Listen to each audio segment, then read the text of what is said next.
Humano Derecho Radio presenta Laboratorio de Paz, un espacio para la promoción de la cultura de paz y los derechos humanos, conducido por Lexis Rendón.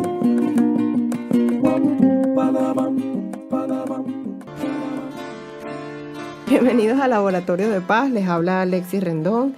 Salimos por Humano Derecho Radio en nuestro programa número 7 y vamos a hablar, como siempre, un poquito del acontecer nacional o lo último que está pasando en este ciclo de protestas, esto que hemos llamado la rebelión popular del siglo XXI. Y luego, en consonancia con esto, también vamos a tener algunas ideas de cómo protestar de forma pacífica y no violenta a través de esto que se ha denominado el artículo 350, el artículo 333. Pues esta semana ha sido muy movida. Hemos tenido el día de ayer dos cosas muy importantes. Una son las sentencias del Tribunal Supremo de Justicia, dos sentencias de las que vamos a hablar en profundidad. La otra es lo acontecido en la Asamblea Nacional, donde hubo una irrupción violenta por parte de la Guardia Nacional Bolivariana y de colectivos armados. Y la verdad es que es una tercera, que también sucedió lo del helicóptero que ha sido tan noticioso a nivel internacional y nacional, de lo que también podemos comentar un poco. Pero sí quiero extenderme en estas dos sentencias del Tribunal Supremo de Justicia que van acorde con esto que hemos llamado este golpe de Estado continuado, que de alguna forma le quita competencias a la Asamblea Nacional electa por el pueblo, y que ahora también lo va a hacer con relación a lo que son las funciones del Ministerio Público. El Tribunal Supremo de Justicia y sus magistrados, lejos de reinstitucionalizar la institución, valga la redundancia, están siguiendo adelante con un proceso de violación flagrante de la Constitución, de ruptura del Estado de Derecho, de lo que conocemos como el Estado democrático de Derecho. Pues hay dos sentencias, una la 470, que fue un recurso de nulidad que introdujo la fiscal junto con dos personas más, a los tres abogados, pero uno es el que ella denominó el vicefiscal y el otro es el director de actuación procesal de la Fiscalía. Allí ellos solicitaban que se estableciera una interpretación, no una interpretación, sino que se declarara nulo por ser contraria a la Constitución y a la Ley Orgánica de Procesos Electorales, estos circuitos elaborados desde el Ejecutivo Nacional para lo que se ha denominado la Asamblea Nacional Constituyente. Es decir, ¿qué pidió la fiscal? Que al no haber una norma legal que permita que el presidente establezca de forma arbitraria las bases comiciales, estas se declararan nulo. Es decir, el presidente no puede definir cuál va a ser la modalidad para la elección de candidatos y cuánto peso va a tener en el ámbito nacional y regional. ¿Por qué? Porque esta metodología lo que hace es violentar la regla constitucional de que cada persona un voto, es decir, que es universal, que es igual, que es sin discriminación y que todos tienen el derecho de ejercerlo de manera amplia. Entonces, lo que hizo el Tribunal Supremo de Justicia, en primer lugar, como ha hecho con todas las otras peticiones que ha hecho la fiscal general, fue declararlo inadmisible, ya que no ocurre ninguna violación al modelo federal venezolano. ¿Y por qué en esta sentencia, que ya no solamente dice que no está de acuerdo con la apreciación de la fiscal en materia de lo que es un voto una persona, sino que se aprovecha esta sentencia para de alguna forma anular la designación que se hizo en marzo de este año del vicefiscal? Es porque ellos dicen que esta solicitud la realiza la fiscal general de la República con el vicefiscal y con el director general de actuación procesal, y el tribunal, tomándose de eso, dice que el vicefiscal no está en competencias para ejercer su cargo. ¿Y por qué? Porque esta designación tiene que ser aprobada por la Asamblea Nacional en mayoría absoluta. Y según el Tribunal Supremo de Justicia, que es parte de lo que hemos estado denunciando, la Asamblea Nacional está en desacato. Entonces, ellos deciden que no es la Asamblea Nacional la que puede autorizar esta designación y que por por ende, ellos se van a abrogar el derecho de asignar un nuevo vicefiscal. Pero ¿cuál es el problema con todo eso, verdad? Que en caso de que se lleve a cabo este antejuicio de mérito que ya han empezado los magistrados de la Sala Plena del Tribunal Supremo de Justicia, es que a quien correspondería asumir las funciones de las fiscalías es a este vicefiscal, por lo que muy posiblemente la persona que asignen va a ser una persona aliada a los intereses de la dictadura actual en Venezuela y que no va a cumplir con las obligaciones que emanan de la fiscalía, ¿no? Entonces, ¿qué es lo que debería, digamos, cuál es el meollo real de esta sentencia? Bueno, que el Tribunal Supremo sigue actuando con base a un golpe de Estado a la Asamblea Nacional, eliminándole sus competencias y suplantando su autoridad.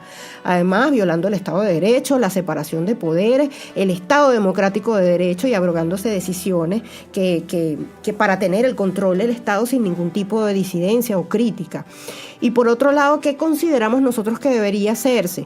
En base a lo que establece la Constitución y el Estado de Derecho, es que la fiscal asuma que es absolutamente válida la designación de este vicefiscal, que la Asamblea Nacional está en sus competencias porque fue electa por el pueblo, porque eso es lo que se ha definido en todo este proceso, y bueno, que se acoja también al 350 desobedeciendo una orden que violenta el marco constitucional y las leyes y bueno, todo lo que hemos dicho del Estado de Derecho. Ahora, en conclusión de esta sentencia, lo que es que, bueno, se anula, según ellos, la designación del vicefiscal, y no solamente el tribunal se pone a desconocer los asuntos propios de la Constitución, sino que, se establece una nueva forma de golpe ahora al Ministerio Público en estas interpretaciones, además de que falsas, desviadas y con un carácter de muchísima manipulación para poder seguir haciéndose del poder sin ningún tipo de críticas, ¿no? La otra sentencia es la sentencia 469, que fue una petición de interpretación que hizo el defensor del pueblo, Tarek William Saab, donde le pedía al Tribunal Supremo que dijera cuáles son las competencias de la Defensoría en materia de derechos humanos y cuando ocurren violaciones a derechos humanos. Y el Tribunal Supremo de Justicia dijo que, en primer lugar, que esta sí la aceptó, esta petición sí era válida y que iban a hacer la interpretación, por lo que determinaron que la Defensoría Pública y el defensor tiene no solamente las funciones conocidas de promoción, defensa y vigilancia de los derechos humanos, así como de adoptar medidas preventivas, hacer algún tipo de propuestas en base a mejorar la garantía de derechos y también a hacer acciones para reparar las consecuencias de tales violaciones. Aquí hay una cosita medio extraña porque él puede proponer acciones, pero las acciones las determina cuando hay una violación de derechos humanos la investigación y las penas que establece la Constitución y las leyes como el Código Penal, etcétera, etcétera. Entonces esto queda como bastante evidente que también va a tener una función adicional en materia de lo que es reparación. El meollo del asunto es que la Defensoría, cuando se trate de una violación de derechos humanos y que derive en un hecho punible, entonces ahora la Defensoría puede iniciar la investigación, puede acceder a todas las actuaciones judiciales y administrativas, emitir opinión, recibir denuncias, incluso si es necesario pedir la colaboración de otros órganos del poder público. Claro, ellos hacen una aseveración al final que dice que sin menoscabo de la actuación del Ministerio Público, pero de alguna forma se le está dando todas las facultades que son inherentes a la Fiscalía, de alguna forma también se le están dando al defensor. Y por otro lado dice una cosa que también es bastante importante y grave, que es que tiene acceso a todos los actos de investigación que curse ante el Ministerio Público, ante los tribunales de jurisdicción ordinaria o de jurisdicción militar penal y los órganos auxiliares de justicia, centros policiales, penitenciarios, aunque no sea delegado por parte de la persona ofendida. Esto si nosotros tuviéramos quizás una defensoría acorde con los principios de París y acorde cumple con lo que son sus obligaciones en materia de derechos humanos, uno podría decir, bueno, no es necesario que una víctima diga yo necesito que me representes para que él asuma la garantía de sus derechos o que se haga el proceso adecuado para resarcir la violación. Pero en este caso, cuando sabemos el comportamiento no independiente, no apegado a sus principios y sus obligaciones del defensor, podría ser bastante complicado, porque el defensor podría, ahora, en materia de investigación, asume las funciones de la Fiscalía, promueve prueba,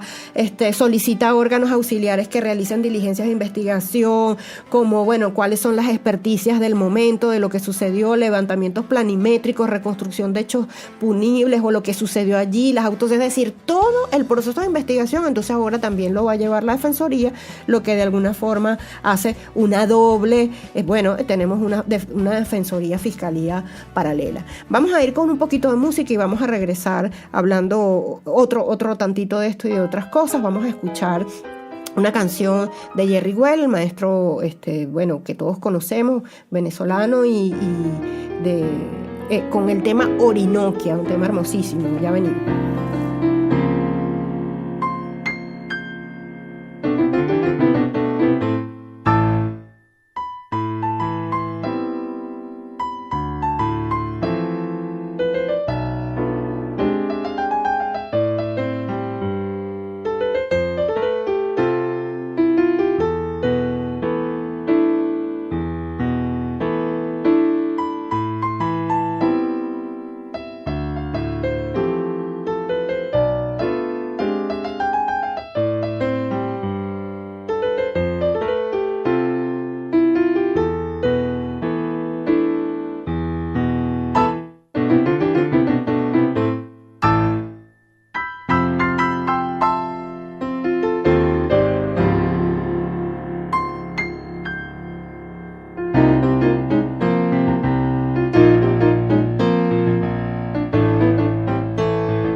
Volvemos, escuchábamos Orinoquia del maestro Jerry Well, y quiero retomar el punto sobre esta sentencia del Tribunal Supremo de Justicia, donde la Defensoría ahora se le atribuye competencias en materia de investigación que antes era exclusivo de la Fiscalía. La Defensoría siempre ha podido actuar en conjunto con la Fiscalía, pero como una especie de asesor, como una especie de acompañante para verificar que se culparan algunos procesos o que se dé garantía en materia de derecho, pero nunca para emprender lo que es la labor de investigación y de asumir cosas como la realización de experticias, ya lo dijimos, levantamientos planimétricos, reconstrucción de hechos, autopsia, así como estar presente en todas las audiencias y en cualquier acto de investigación del proceso penal, ya sea ordinario o de carácter militar, incluidas las pruebas anticipadas y las audiencias preliminares y de juicio.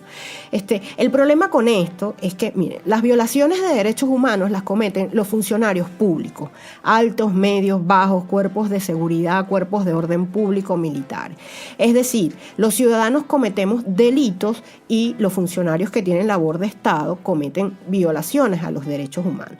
Y si estamos hablando de una dictadura en este momento y que está la aplicación de una ideología del enemigo interno a través del Plan Zamora, donde todos somos caracterizados como terroristas, entonces las investigaciones, la promoción de pruebas, las órdenes para investigar, el acceso a todo lo que ocurrió, va a estar de alguna forma acompañado por el defensor del pueblo. Y sabemos que el defensor del pueblo tiene un problema gravísimo de mantener su independencia. Está de alguna forma involucrado y es partícipe de esto que hemos denominado la dictadura de ahora, incluso aprobando la sentencia 155 que el propio Tribunal Supremo de Justicia dio, quitándole competencias a la Asamblea Nacional.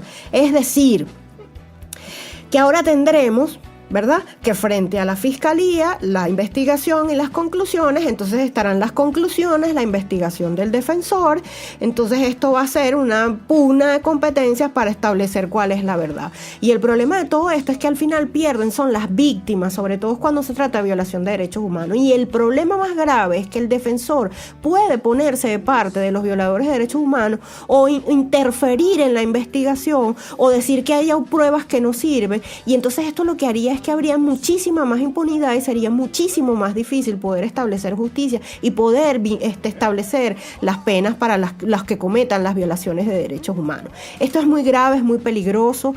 Yo podría decir que si nosotros tuviéramos una defensoría que realmente cumpliera con todos los estándares, esto a lo mejor podría garantizar que las personas tengan un poquito más de verificación en las investigaciones para que obtengan justicia. Pero sabemos que el defensor del pueblo, lamentablemente, como lo hemos dicho, es el defensor de la dictadura, por lo que esto es muy grave. La fiscal general dio sus primeras palabras, hizo una especie de intervención pública donde dijo, y leo del Ministerio Público, que estas sentencias están inmotivadas y no ponen las razones por las cuales tomaron esta decisión. Esto es cierto.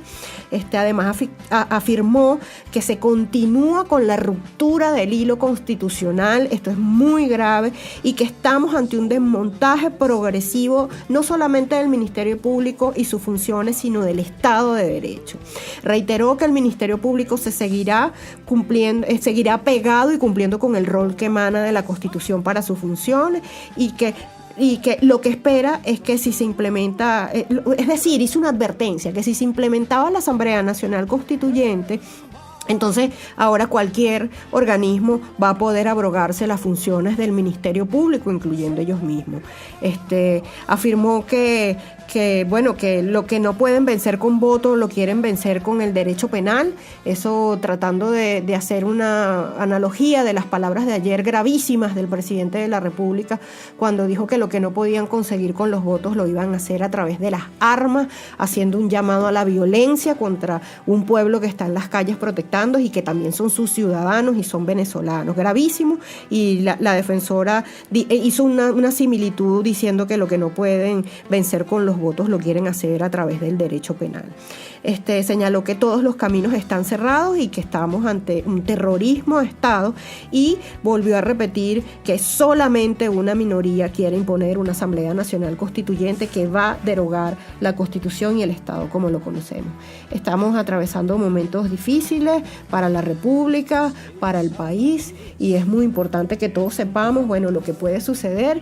Entendemos que ella dice que ella va a reconocer a la Asamblea Nacional, que fue electa por voluntad popular, que además está en pleno en sus funciones, a pesar del desacato que siempre le dice el Tribunal Supremo de Justicia para quitarle sus competencias, y creo que es parte de esto que se va a aplicar en el 350, que es, bueno, desobedecer todas las órdenes de organismos y de funcionarios que estén contrarios a la Constitución y que la estén violentando. Esto es parte del apoyo que también tenemos que dar a la gestión de reinstitucionalización del Ministerio Público ahora, todos los ciudadanos y ciudadanas más comprometidos con quienes garantizan el Estado de Derecho, la Constitución y las leyes, y no con quienes quieren promover que la dictadura se afiance.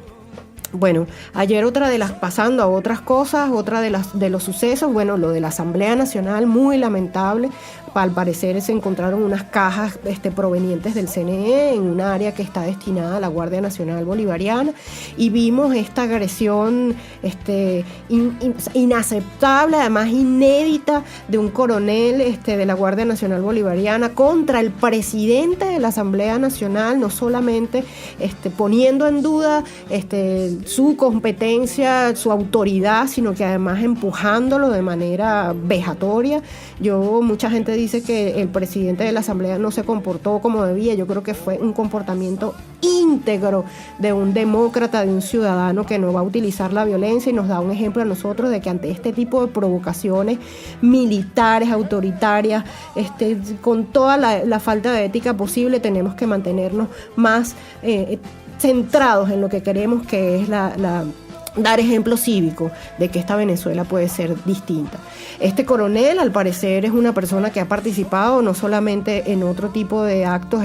Lamentablemente, las personas que están ahorita comandando las Fuerzas Armadas y la Guardia Nacional Bolivariana tienen unos, digamos, expedientes más que unos currículum para estar allí. Se le vincula con el terrible secuestro de los hermanos Fabul, además, con agresiones a la periodista Elian Angélica en el Tribunal Supremo de Justicia, la madre del preso político Leopoldo López, y también el banquero Cedeño, el que de alguna forma salió en libertad por este caso tan famoso de la jueza Fiuni, que acogiéndose a una orden emanada de Naciones Unidas le otorgó la libertad, y ella fue condenada de manera unilateral por el presidente ahora difunto Hugo Chávez Frías. Dijo que él también había participado en un secuestro contra su hija. Lo último que podemos hablar, muy brevemente, para no hacerle más propaganda, este funcionario del CICPC, que además es actor y que se llama Óscar Pérez, que salió con un helicóptero de este organismo con una pancarta, y al parecer disparó y lanzó unas granadas contra el Tribunal Supremo de Justicia, y al mismo tiempo realizó unos disparos al Ministerio de Interior y Justicia. Esperamos que este suceso tan raro, tan extraño, se investigue, y que eso no nos quite la mirada de lo que es la protesta pacífica, de lo que es la función de todos nosotros en materia de nuestra ciudadanía, de asirnos al 350, al 333, en nuestra obligación de garantizar que la Constitución permanezca o se restituya la democracia y nuestros derechos y nuestras peticiones, que son elecciones amplias, universales, transparentes, que son el canal humanitario, que son la liberación de los presos políticos, y por supuesto la devolución de estas competencias a la Asamblea Nacional, que ayer vemos cómo el Tribunal Supremo de Justicia sigue socavando.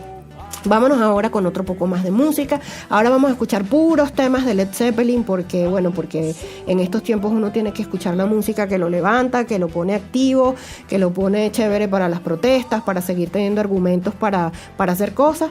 Y a mí me encanta Led Zeppelin, y todos estamos obligados a escuchar Led Zeppelin porque son maravillosos, y además son clásicos y cambiaron la historia del rock.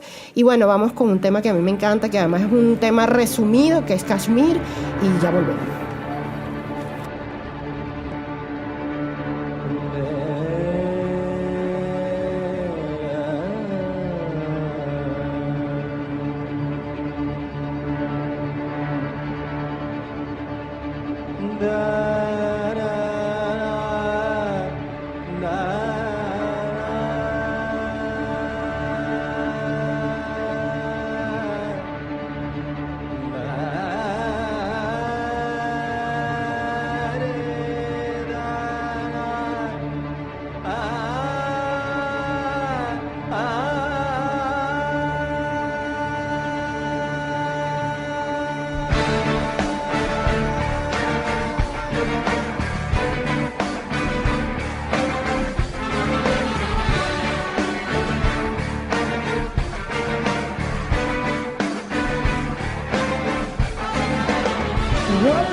trade for stars to fill my dreams. I am a traveler of both time and space to be where I have been, to sip with elders out of gentle race. This world is so obscene. These are good days for which they sit away.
Volvemos, escuchábamos Kashmir de Led Zeppelin, un temazo y una banda increíble.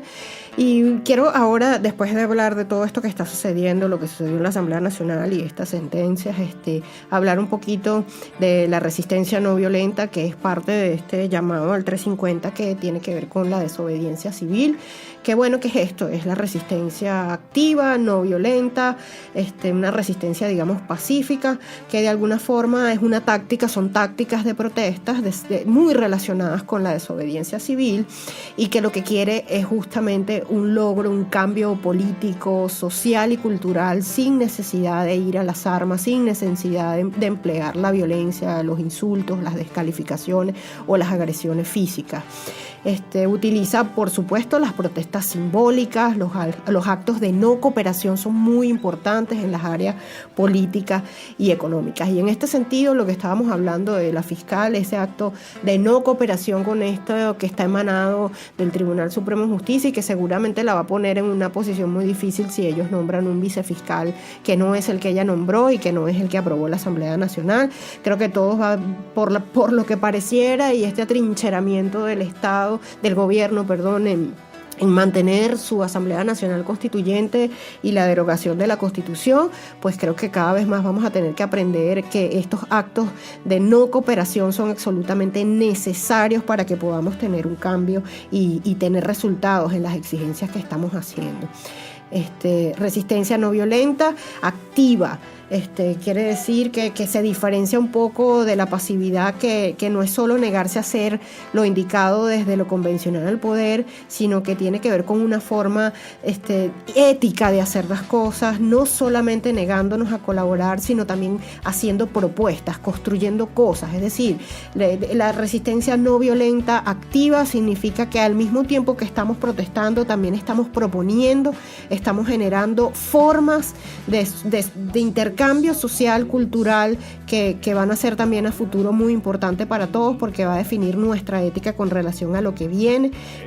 Esto no es algo pasajero. Yo creo que lo que está sucediendo es muy motivador. Yo creo que la gente está muy comprometida con que lo que venga sea muy distinto a lo que tenemos ahora y a lo que había también en el pasado, que tampoco era perfecto, y de alguna forma implica el comportamiento ético de funcionarios públicos, de todas las personas que ejercen vida pública, y que la gente asuma su papel de contraloría social de manera importante, real y con ética.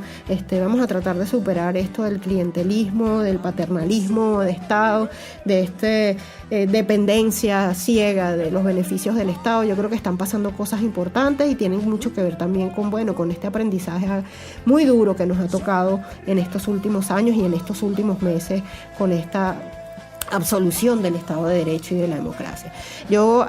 El domingo tuvimos un evento en la librería Lugar Común que estuvo muy, muy, muy animado, muy chévere, con Luis Carlos Díaz, con Melania Escobar, con la gente de Sin Mordaza, con Rafael Uzcategui, mi persona, hablando un poquito de lo que es la desobediencia civil, la resistencia no violenta, y esto que es la Asamblea Nacional Constituyente, si tiene todavía validez, y incorporamos, por supuesto, este llamado a asirse al 350 de los diputados y de los sectores de oposición para defender la Constitución, y todos concluimos que sí, que es válido, que es necesario, que esa es la vía, que es la forma de garantizar resultados certeros a largo plazo, de modificaciones profundas, y que estamos en el camino correcto, estamos del lado bonito y bueno de la historia, y necesitamos de todos. Eso sí, es un compromiso que no es de una o unas decenas de personas, requiere el compromiso de ese 80% de la población que está demandando restituir la democracia y nuestros derechos. Entonces, ¿qué es el 350? ¿Qué podemos hacer que no hayamos hecho ya? Bueno, yo creo que esto lo hablábamos también allí. Hay que seguir haciendo lo que se ha hecho de forma mucho más activa, de forma mucho más repetida, más organizada, con más contenido, e incorporar algunas cosas nuevas, ¿no? Creo que la gente es muy importante que nuevamente haya declaraciones públicas, no solamente es más, de todos, de los gremios, de los académicos, de los músicos, de los artistas, de todas las personas que puedan ser un referente social, no solamente para los venezolanos, sino a nivel internacional, los deportistas. Es ahora que nos quedan unos 30 días de aquí a que se realice la Asamblea Nacional Constituyente, donde tenemos que hacer nuestro mayor esfuerzo para que esto no suceda, y es aquí donde tenemos que reimplementar las protestas que hemos hecho y generar nuevas y repetirlas. Y una cosa que para nosotros en esa reunión del domingo tuvo mucha importancia fue la necesidad de volver a unos canales que hemos olvidado, porque estamos muy pegados al Twitter, al Instagram, que son muy importantes, pero no son los canales que nos van a permitir un cambio real de las personas, y es el boca a boca. Todos tenemos algún familiar que todavía está relacionado al proceso bolivariano, todos tenemos un amigo, alguien con quien trabajamos, y este es el momento de hacer nuestro último esfuerzo para tratar de explicarle qué es lo que está sucediendo y cómo ellos mismos van a perder con la pérdida de la democracia, haciéndolo con contenido, no para agredir.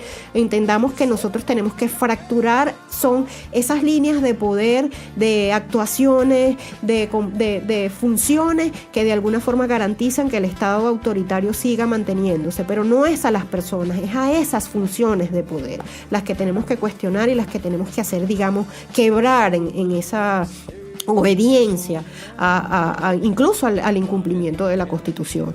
Y en ese sentido, bueno, las declaraciones, las intervenciones públicas, las reuniones para aprender, las reuniones para formar grupos que puedan incluso declarar a la opinión pública nacional e internacional, comunicaciones, tenemos que tratar de, bueno, generar no solamente las que ya existen, sino nuevos eslogan. El tema de las caricaturas ha sido maravilloso, es una herramienta importantísima también para algo que es muy importante cuando tú quieres quebrar al autoritarismo, que es esto de una burla muy responsable, con mucho contenido, no descalificativa, pero sí que le dé en la llaguita, porque bueno, los autoritarios se toman las cosas muy en serio cuando significa aferrarse al poder y no querer dar otras aperturas para la democracia. Entonces hay que dar ahí también. Creo que hay que recurrir nuevamente a lo analógico, las pancartas, los carteles. Ojalá podamos salir todos a una protesta, un trancazo, a un sitio donde llevemos un cartel que podamos dejar pegado en la calle. Todas las paredes tienen que hablar, tienen que tener mensajes de lo que está sucediendo. Muchas veces por nuestras casas no encontramos ni una señal que diga algo está pasando en este país. Entonces vamos nosotros a hacer nuestro papelito con nuestros colores, con nuestra bolígrafo, o nos llevamos al bolígrafo o volvemos al aerosol o lo que tengamos para dejar un mensaje que las paredes digan: estamos luchando por la democracia, no estamos de acuerdo con la Asamblea Nacional Constituyente y queremos la restitución de las garantías de derecho y del Estado. Ya volvemos, seguimos con más ideas, vamos otra vez un poco de música, vamos igualito con Led Zeppelin, ahora vamos a escuchar No Quarter, otro temazo, otro resumen, porque la mayoría de sus temas son larguísimos, pero hemos conseguido resúmenes espectaculares. Disfrútenlo.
Close the door, put out the light.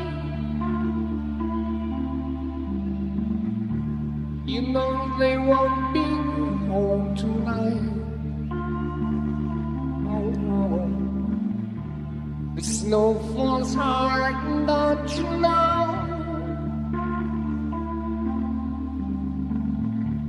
The winds of Thor are blowing cold.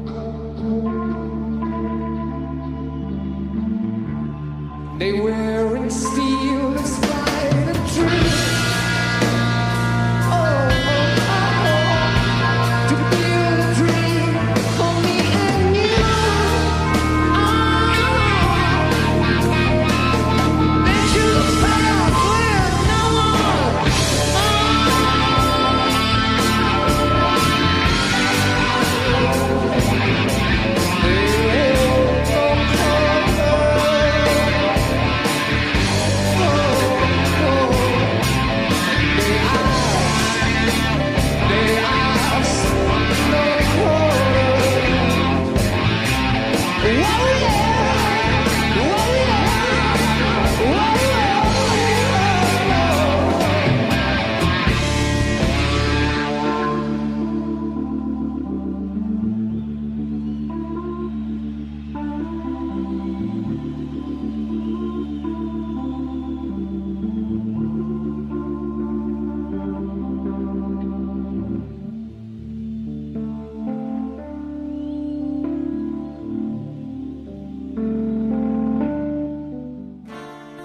Regresamos, escuchábamos No Quarter de Led Zeppelin y seguimos hablando de todas las cosas que podemos hacer para que en estos días en donde se acerca esta fecha del 30 de julio y previo a ello, el 15, ya se está diciendo que van a tomar los colegios, podamos hacer cosas para seguir en esta protesta pacífica, con más contenido y con más organización. Estábamos hablando también de la importancia de dejar en las paredes, en los espacios, la marca de esta protesta, los actos públicos, seguir, incorporar las banderas. Hay gente que decía que había que incorporar algunos símbolos a las ventanas de la casa, los carros. Bueno, esto tiene sus inconvenientes porque con estas agresiones que estamos viendo posiblemente nos exponga más, pero es una decisión también, es una decisión que a lo mejor vale la pena, sacar la bandera. Estamos luchando por la democracia, no sabemos qué es lo que nos va a pasar después, así que, como dicen mucha gente por ahí, vamos a luchar un poquito de forma pacífica porque lo que viene podría ser muchísima esclavitud y más de esto y menos de poder expresarnos con libertad. Si no podemos sacar la bandera ahora, dudo mucho que con una Asamblea Nacional Constituyente la podamos sacar después en la ventana de nuestras casas. Generar estos símbolos, de alguna forma podemos seguir sacando los retratos de nuestras personas que han fallecido, de los heridos. Creo que eso es muy motivador, de que ellos también estén presentes, utilizar protestas con luces simbólicas.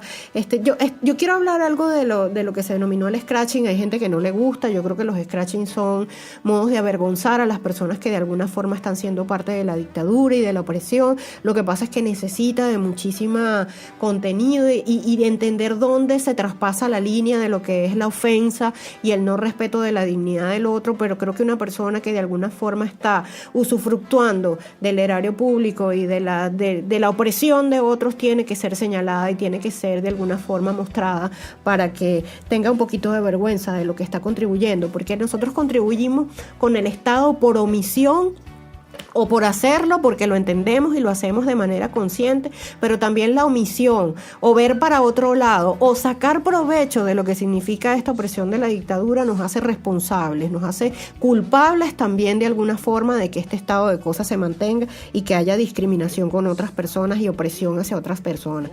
Entonces creo que señalar a la gente de buena manera es necesario y creo que tiene que seguir ocurriendo, pero con contenido. Y no tiene nada que ver el hijo, el familiar de una persona si no tiene absolutamente nada que ver con las responsabilidades en materia de derechos o de vulneraciones a derechos o de usufructo del erario público. Eso es otra cosa. Mucho cuidado con la familia, que muchas veces no tiene por qué pagar los errores de quien está a su lado, ¿no?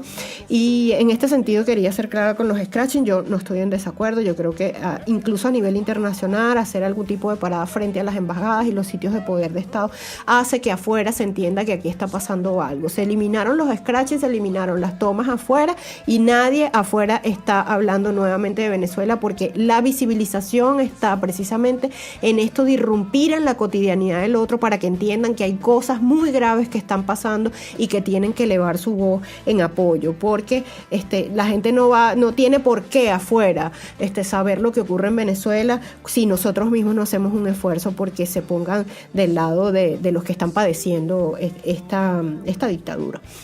Seguir con las marchas. Yo creo que las procesiones religiosas podrían ser otra alternativa. Creo que son muy unificadoras y además es muy feo cuando la policía o la Guardia Nacional le lanza bombas lacrimógenas a un retrato o alguna imagen religiosa o alguna figura, las monjas o los curas.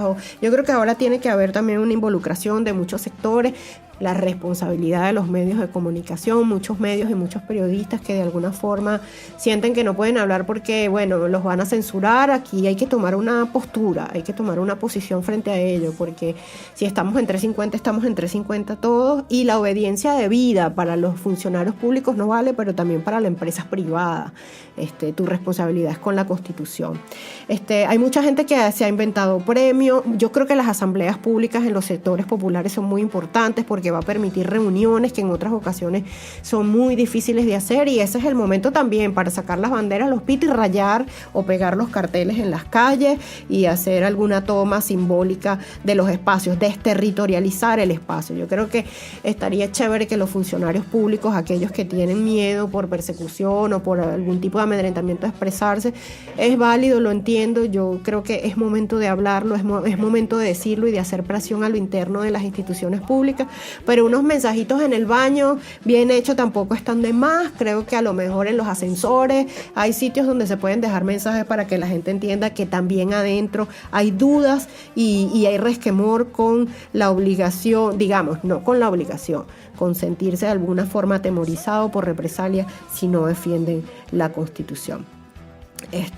No contribuir en eventos, esto es muy importante. Ya entendemos que el 15 van a tomar los colegios. Creo que las personas que están anotadas en el censo electoral o que eran voluntarios tienen que decir que no van a participar. Tiene que haber muchísimo apoyo de padres y representantes a los colegios que van a ser centros de votación. Los van a dar, no los van a dar. ¿Qué va a pasar previo al día en que tomen los colegios los efectivos militares? Vamos a hacer plantones en la calle, vamos a evitar que entre. Hay que prepararse y hay que prepararse también en los miedos, porque es lógico que enfrentarse a las Fuerzas Armadas, a unos operativos de seguridad que implica el ejército, da miedo, y bueno, hay que hacer las cosas coordinadas, y hay también que hablar con el miedo a ver hasta dónde podemos llegar y qué podemos dar. Vámonos con otro poquito de música. Ahora vamos a escuchar rock and roll nuevamente de Led Zeppelin.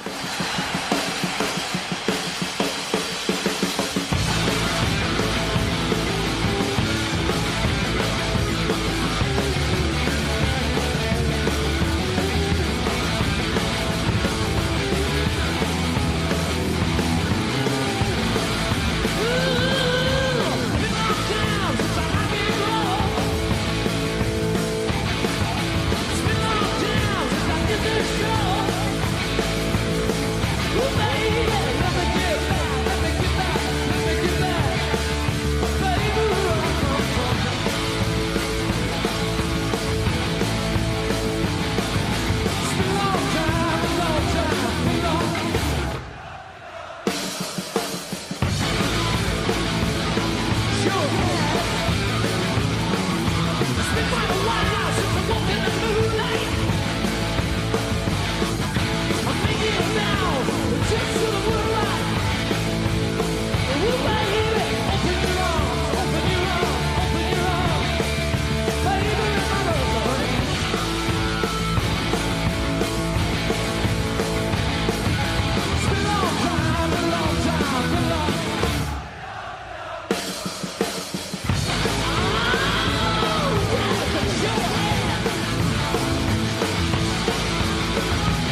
Volvemos y seguimos hablando con la acción directa no violenta. Ahora quiero pararme un poquito sobre la no cooperación política, que tiene que ver con esto que hablamos antes del boicot en los actos legislativos, eleccionarios, que tiene que ver con toda la preparación de los sitios donde van a ser los eventos, las calles por donde pasaría este material.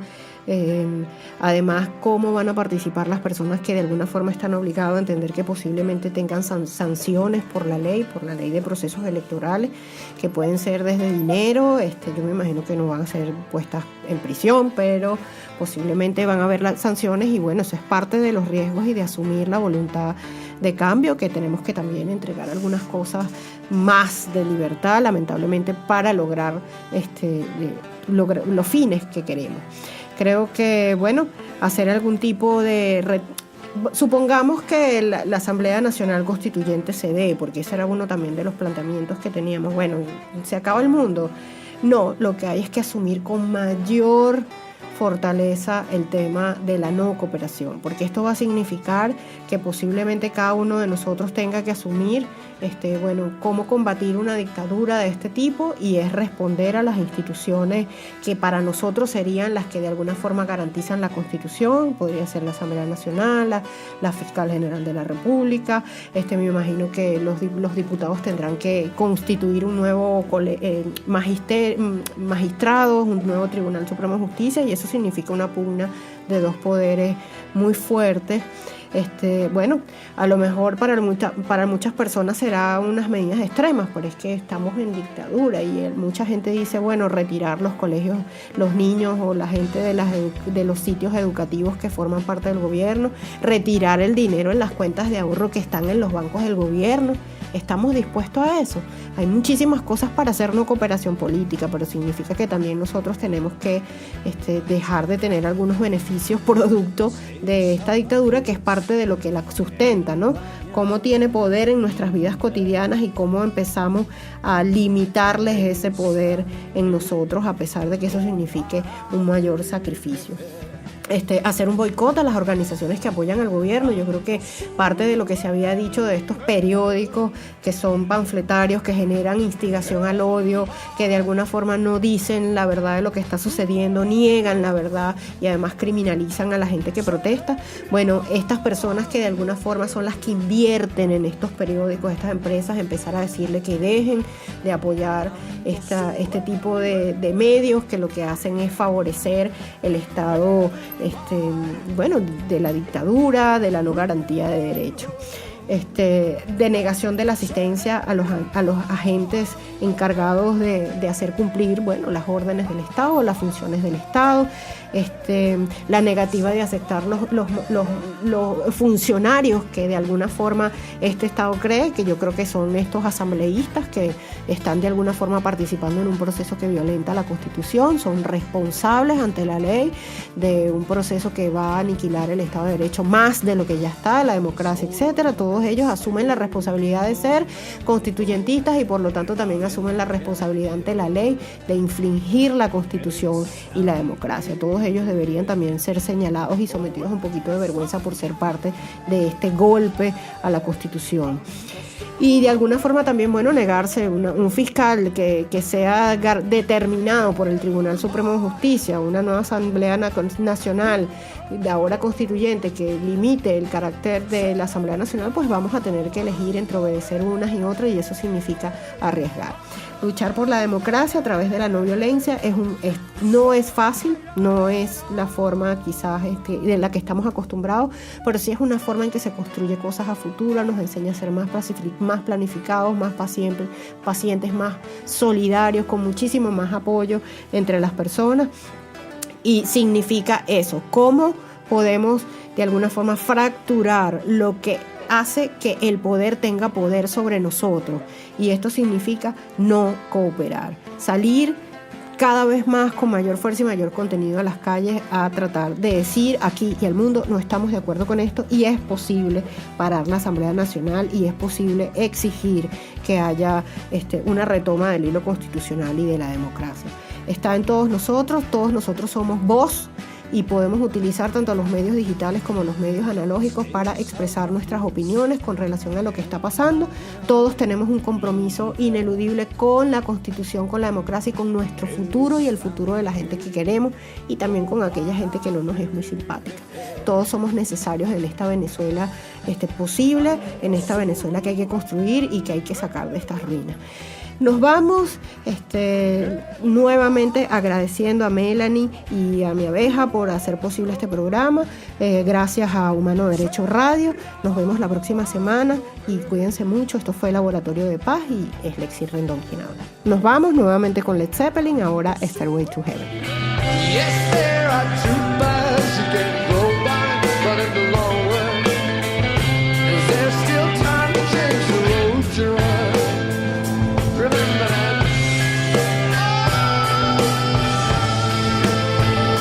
Oh, baby.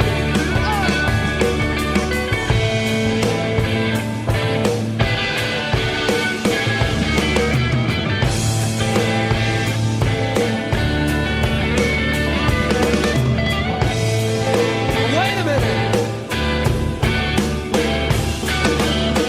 Your head is humming out of Woco, in case you don't know.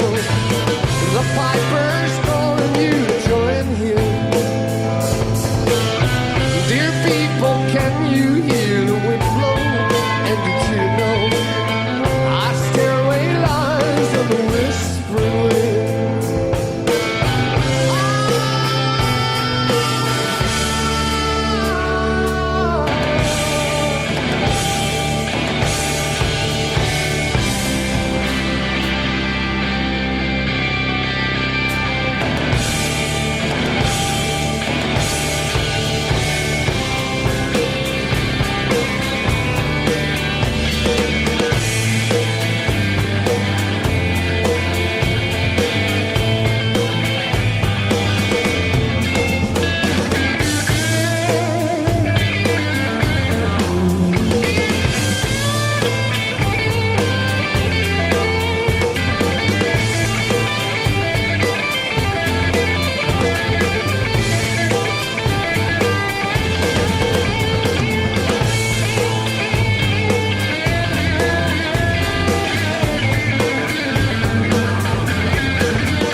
Humano Derecho Radio presentó Laboratorio de Paz, conducido por Lexi Rendón y producido por Laboratorio de Paz. Conoce más contenidos sobre cultura de paz visitando el sitio web www.laboratoriosdepaz.org.